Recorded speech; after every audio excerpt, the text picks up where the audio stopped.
Bonjour et bienvenue chez Potika. C'est ici à Boufféré que cette entreprise s'est installée en février 2020. L'activité de céramiste est ancestrale et passionne de plus en plus. Mais peut-on exercer un métier qui soit une passion ? C'est précisément la réflexion que s'était faite Hélène Ménard, artisan céramiste et fondatrice de l'entreprise Potika avant de se lancer dans l'aventure. Je la rejoins tout de suite pour en savoir plus.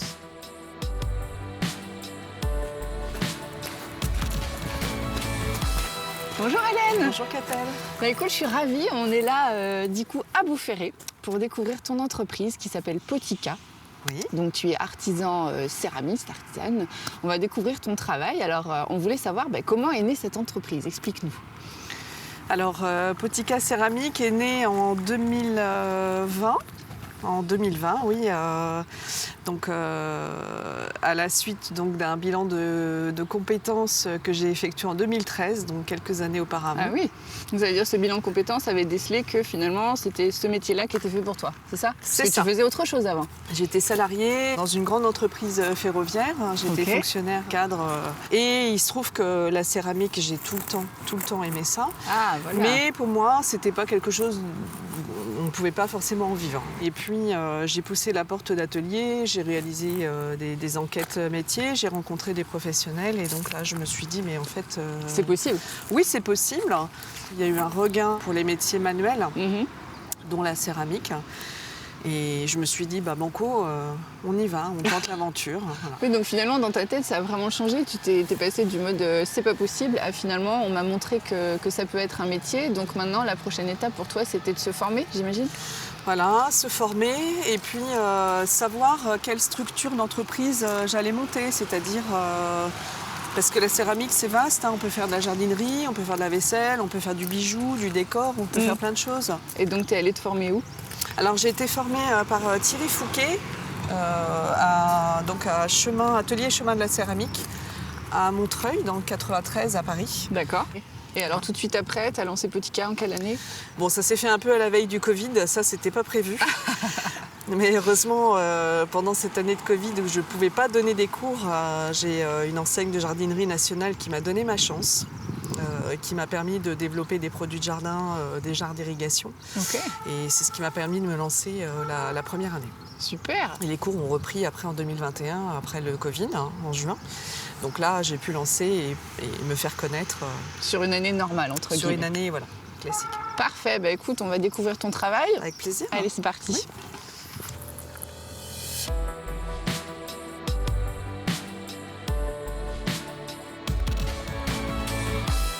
Alors ça y est, Hélène, on est dans ton antre, dans ton Oui, atelier. oui. On voit un peu autour de nous tes créations. Alors justement, explique-nous comment se structure ton activité aujourd'hui. Alors, mon activité se structure autour de 3 axes, 3 branches. Une branche, cours. Ouais. Donc, cours, loisirs, stage, loisirs. Et formation semi-professionnelle, D'accord. professionnalisante. Ok. Une partie fabrication personnelle que je propose ici en boutique. C'est ce qu'on voit autour de nous. Donc, que ce soit pour du particulier, des professionnels, fabrication libre et vente libre. Fabrication, donc tu fabriques ce qu'on voit autour de nous, c'est-à-dire des objets dont on se sert au quotidien. Oui, j'aime bien travailler l'utilitaire, Voilà. la vaisselle et puis la déco. Voilà aussi. Donc plutôt maison, mais ça m'arrive de faire des choses pour le jardin. Une cliente avait une pièce cassée et donc voulait que je lui refabrique la même pièce. Voilà. Donc, Ok. Et ça, c'est pour le jardin plutôt. Ok, donc oui, tu fais aussi des choses sur mesure très particulières. Voilà, donc ça c'est la 3e branche, la commande à la demande, que ce soit donc en petite quantité ou en série. Mhm. À l'unité ou en série, je veux dire, et donc particulier, professionnel. C'est ça. Alors explique-nous un petit peu avec quel matériel tu travailles, c'est quel type d'argile, où est-ce que tu trouves tout ça? Il existe 3 catégories d'argile. Ok, La faïence, le grès et la porcelaine. d'accord. Voilà. Donc, de mon côté, je travaille le grès. Je fabrique aussi les émaux, les couleurs, D'accord, voilà, que j'applique sur ce grès. d'accord, ok. Alors c'est quoi les étapes pour préparer une céramike en grès? Je me fournis avec un grès que je pétris d'abord, D'accord. que je prépare et que je vais donc travailler soit au tour, soit à la main. Je laisse sécher ma pièce. Je la fais pré-cuire à un stade qu'on appelle biscuit. D'accord. Ou dégourdie, où en fait elle est pré-cuite à 1000 degrés. Une fois qu'elle est pré-cuite, elle est encore à ce stade poreuse. Donc, elle va pouvoir recevoir un émail. Oui, ça, accueillir un peu les couleurs, c'est ça? Les couleurs par trempage ou par aspersion ou au pinceau. Donc, je remets en cuisson une seconde fois. Oui, d'accord. Et cette fois à 1300 degrés. Donc, j'ai 3 fours. En fait, j'ai commencé avec un four de 60 litres. Et puis, je suis passée à un four de 140 litres. Et il y a un an, donc, j'ai acheté ce four de 190 litres. D'accord, c'est-à-dire que c'est juste une question de contenance différente, les trois, mais ils travaillent, ils vont jusqu'à le même degré, j'ai envie de dire. Ils vont jusqu'à la même température. Oui. Si ce n'est qu'en fait, une cuisson, c'est 12 heures, entre 12 et 14 heures. Ah oui, quand même. Donc, ça monte à 1300 degrés. Et il va falloir 18 heures à 24 heures de redescente à température ambiante avant que je puisse ouvrir ce four. Donc, tu dis que c'était 12 à 14 heures pour la première cuisson avant les couleurs, oui. Dire, et après de la même manière. Voilà. Le même temps. 2 cuissons pour une pièce de 12 heures à 14 heures. D'accord. Et donc, à chaque fois, mon four est bloqué 2 jours et demi, 3 jours. Bien sûr. Ce qui fait que je ne peux pas faire de cuisson. Donc, je suis contente d'avoir les autres pour assurer une rotation de cuisson. Les créations de tes élèves passent aussi par là, évidemment. Tout à fait. Là, par exemple, vous voyez, ça, c'est des créations d'élèves que j'ai émaillées donc la semaine passée. D'accord. Et avec les mises en couleur et l'émaillage derrière, où je pose un émail transparent sur la création de l'élève qui a été décorée. Donc là, on est sur une mangeoire à oiseaux. Ah, d'accord. Donc, qui a été émaillée avec des couleurs que je fabrique ici sur place. Ah oui, c'est ça, parce que tu fabriques donc tes couleurs. Oui, je fabrique les émaux. Donc, on est sur un processus chimique, en fait. L'émail, donc on est sur une vitrification. On utilise de la silice, du verre qui va fondre, en fait, sur la pièce. Et pour ajouter les couleurs, on va poser des oxydes métalliques dedans. Mmh.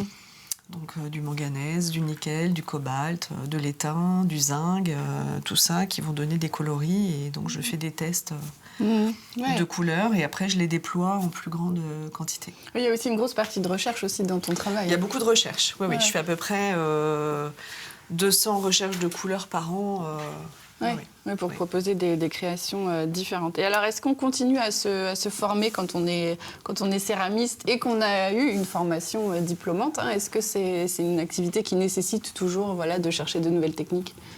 Alors, moi, je continue, je me perfectionne sur la partie émail, sur la fabrication de l'émail, la chimie des émaux, l'alimentarité de l'émail, sa résistance sur un tesson de terre, et puis la recherche des couleurs, l'harmonie des couleurs. Et là, par exemple, j'ai envie de m'orienter aussi un petit peu sur la porcelaine, découvrir aussi ce nouveau matériau pour moi, pour essayer d'appliquer mes émaux sur un autre support. Donc il faut explorer tout le temps.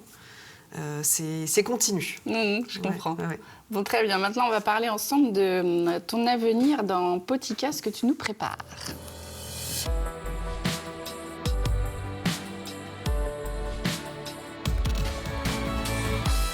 Alors Hélène, depuis que tu t'es installée ici en 2021, on peut dire que tu as quand même grandement développé ton activité, notamment sur la partie formation qui te tenait à cœur dès le début.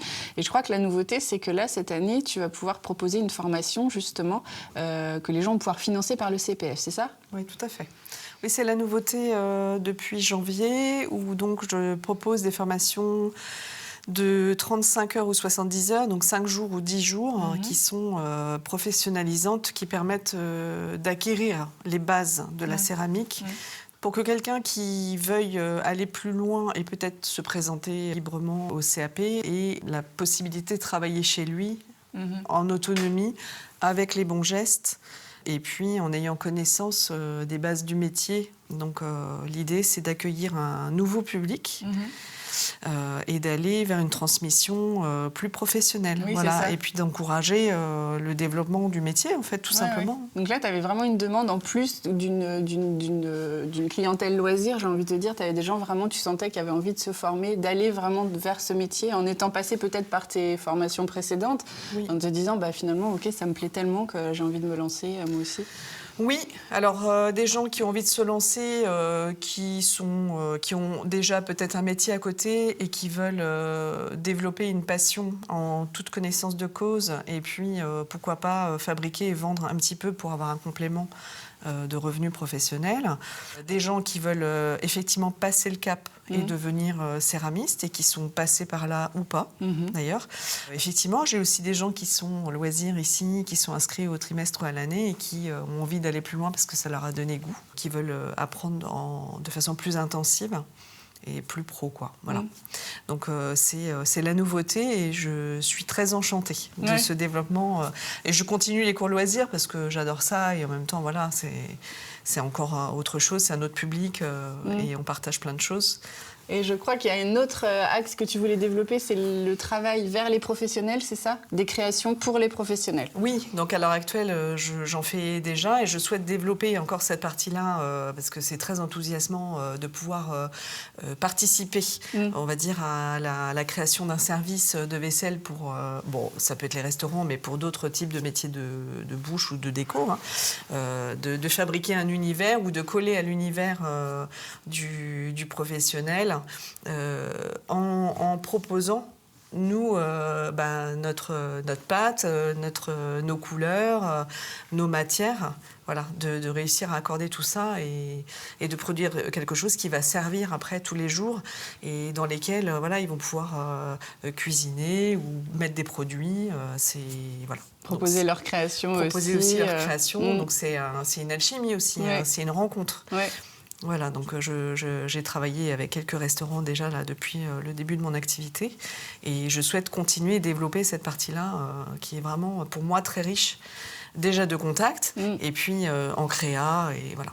Donc finalement, ton activité, elle est riche d'échanges et de contacts à tous les niveaux, que ce soit d'échanges avec les professionnels, d'échanges avec les novices, j'ai envie de dire les gens qui découvrent ce que c'est que la céramique et la poterie, mais en tout cas, c'est vraiment ce que tu as développé en créant cette activité, c'est vraiment un échange, du partage avec les gens et faire connaître ton métier avec les professionnels ou les gens qui veulent découvrir ce que tu fais. Exactement. Bah écoute, merci beaucoup, avec bravo, plaisir. On est ravis d'avoir découvert Potika et tout ce que tu proposes et puis on reviendra te voir d'ici quelques temps pour voir un petit peu tes nouvelles créations et ce que tu as proposé. Okay. Super, avec grand plaisir. Merci beaucoup Hélène, au revoir. Merci, au revoir.